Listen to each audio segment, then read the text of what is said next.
So simulan na natin dito mga idol. Gilas Pilipinas, Coach Tim Con, sinigurado ang ilang star player na kasama sa lineup ng ating national team para sa FIBA Asia Cup sa Agosto. And bago natin yan ipagpatuloy pag-usapan mga idol, please huwag niyo muna kakalimutan na mag-like and subscribe sa ating YouTube channel. Maraming salamat po mga kaibigan. Marami ho ngayon ang nawalan ng tiwala kay Coach Tim Con sa kanyang sistema na tinatawag natin na triangle offense.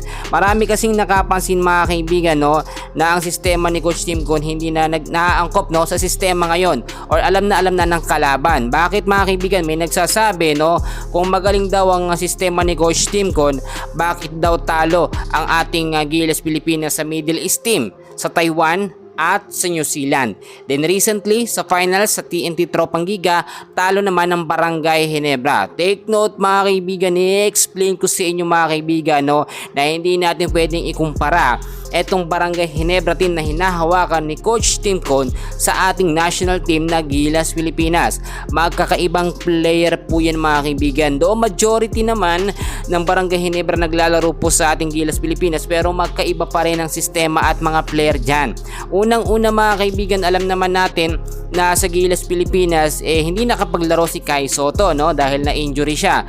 And then alam natin kulang din tayo sa legit na shooter.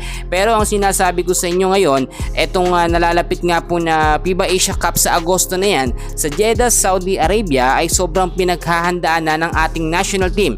Lalong-lalo na etong si Coach Tim Con. Tanong ng ilan, ano ba ang paghahandang ginagawa ngayon ng Gilas Pilipinas? Then recently, tinapik ko sa inyo mga kaibigan, may mga legit na shooting guard na mapapasama sa lineup ni Coach Tim Con. Unang-una, sinasabi ko na sa inyo, kailangan talaga at makakapasok sa lineup etong si Jordan Heading. Legit shooter sa labas mga kaibigan, maaasahan, may consistency sa play. Eto pa mga kaibigan, si Renza Bando, nakita naman natin mga kaibigan nung ginamit yan sa FIBA World Cup, napakaganda ng performance, tumitira din sa labas yan, may consistency din at kayang-kayang dumakdak sa mga intense and crucial game, kayang sabayan ang mga 6-footer pataas hanggang 7-footer na mga kalaban. Kaya mapapasama etong si Renza Bando at eto nga pong si Jordan Heading. Sinasabi ko na ilang pang mga player ng Gilas Pilipinas na sureable na napasok sa lineup ay ang dalawang sentro natin, Junmar Fajardo at si Japet Aguilar.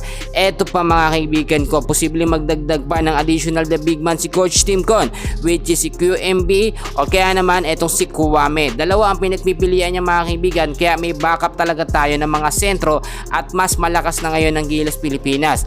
Tingnan nyo mabuti sa bunutan, nasa group D tayo mga kaibigan. So kailangan daw natin makatap 1 sa group D para makaiwas tayo sa Japan at sa Australia. So bakit natin iiwasan yung malalakas sa team? Mas maganda nga harapin yan ng ating national team para magkaalaman. At yung nakabracket naman natin sa group D mga kaibigan, andyan ang Taiwan, andyan ang ibang mga kupunan mga kaibigan, kayang-kaya naman natin yan. So walang problema.